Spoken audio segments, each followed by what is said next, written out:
Hello friends, कैसे आप सब लोग and thanks for watching my channel. Friends, इस वीडियो में हम भारती एयरटेल के बारे में डिस्कस करेंगे और ये एक लेवल से ये सब जंप ले रहा है सपोर्ट लेके।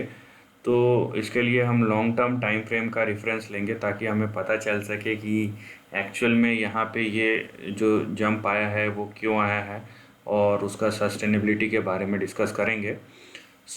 देखेंगे कि क्या है ट्रेंड में। लेकिन उससे पहले अगर अभी तक आपने चैनल को सब्सक्राइब नहीं किया तो सब्सक्रिप्शन में बटन दबा दीजिए और साथ ही में नोटिफिकेशन का बेल भी दबा दीजिए ताकि जब भी मैं कोई नया वीडियो अपलोड करूं वो आपको नोटिफाई हो जाए।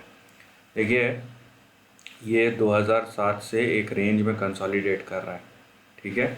ये बात मैंने अपने पिछले वीडियोज़ में भी बताया है। तो जब इतना लंबा कंसोलिडेशन होता है तो बेटर है कि आप ट्रेंड के अंदर ही रहिए जब तक स्टॉक जो है खुद बाउंस बैक नहीं कर रहा है, ठीक है, एक रेंज के ऊपर। आपको ओवर एक्साइटेड होने की ज़रूरत नहीं है, भले कुछ भी बोले, क्योंकि आपको पता है कि ट्रेंड तो आप देख रहे हैं ना, कोई कुछ भी बोल रहा है लेकिन प्राइस अगर नहीं जा रहा है तो आपको नहीं मानना चाहिए वो चीज़, ठीक है।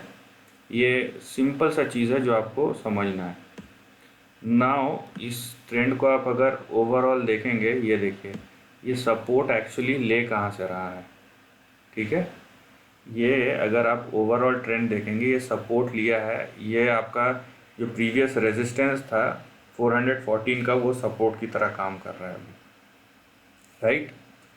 अगर तो ये सपोर्ट है तो आपको फिर से हो सकता है ये सपोर्ट अगर चलता है तो 414 का, ये अगर सपोर्ट होल्ड कर रहा है तो, और ये अगर होल्ड करता है तो ये आगे 481 और उसके बाद 545 यहीं तक अपना रखिए, टारगेट ले जा सकता है, ठीक है। लेकिन एक बात याद रखिए कि ये जो स्टॉक है ना, अपने higher end of the range पे हिट किया, उसके बाद ब्रेकआउट किया, सस्टेन किया, लेकिन एक राउंडिंग टॉप जैसा बना है और फिर से नीचे गिर गया। तो इस केस में अगर इन केस ये फिर से नीचे गिरता है, मतलब 400 के नीचे, ये 414 के नीचे अगर सस्टेन नहीं कर पाता है, 414 के नीचे फिर से चले जाता है ना, तो एक चीज़ याद रखिए कि नीचे आपका 263, और ये मंथली चार्ट में मैं बता रहा हूँ 233, और फाइनल जो है ये 223, इनके लेवल के दर्शन हो सकते हैं।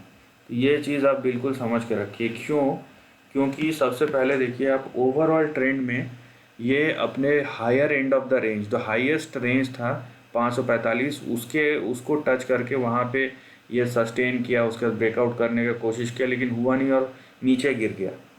अभी ये दोबारा अटेम्प्ट जैसा है, क्योंकि यहाँ पे बीच में ये एक इम्पॉर्टेंट और बहुत मजबूत सपोर्ट लेवल बन गया है, क्योंकि ये रेजिस्टेंस था, इसके ऊपर ब्रेकआउट हुआ था 2-3 अटेम्प्ट के बाद, ठीक है। तो ये एक अच्छा खासा सपोर्ट लेवल की तरह काम कर रहा है, इसीलिए यहाँ से आपको बाउंस बैक देखने मिल रहा है। तो ये फिर से एक बार इसलिए ट्राई कर सकता है 545, और अगर चीज़ें अच्छी रही तो उसके ऊपर, लेकिन 545 के ऊपर नहीं जाना है, पहली बात। और दूसरी बात, अगर ये नहीं होता है, अटेम्प्ट फेल हो जाता है और ये 414 के नीचे आ जाता है, किसी भी तरीके से घूमते रहता है वहीं पे, तो आप समझ लीजिए कि ये अपने lower and of the range की तरफ जाएगा ही जाएगा। और भले ही इसको जाने में 2 महीने लगे या 2 साल लगे, क्योंकि हम लॉन्ग टर्म ट्रेंड को देख रहे हैं, तो इसको बनने में कई महीने लग जाता है, कम से कम 5 महीने 6 महीने इस टाइप का टाइम फ्रेम लग जाता है। तो यहाँ पे आपको हड़बड़ी करने की ज़रूरत नहीं है। बात यहाँ पे ये नहीं है कि कितनी बड़ी कंपनी है, बात यहाँ पे ये है कि आप पैसे कमा पा रहे हैं कि नहीं। नहीं कमा पा रहे हैं तो कंपनी बड़ी हो या छोटी हो, क्या फ़र्क पड़ता है, ठीक है। हमें पैसे कमाना है, कंपनी को लेके नहीं बैठना है। आप अगर बिजनेस में स्टेक होल्डर हो, आपको कंपनी के प्रॉफिट का हिस्सेदारी मिलता है, तब दूसरी बात है। अदरवाइज़ आप अगर 50 शेयर खरीद रहे हो तो आपको किस चीज़ से मतलब होना चाहिए। आपका एक ही पर्पस है, वो है कि कंपनी आपको शेयर में रिटर्न मुनाफा कमा के दे रही है या नहीं दे रही है। This is the end of the video पसंद आया तो लाइक और शेयर कीजिए, थॉट्स कमेंट सेक्शन में लिख के बताइए, और ऐसे ही नया कंटेंट के लिए चैनल को प्लीज़ सब्सक्राइब कीजिए। Lastly, take care of your family and friends.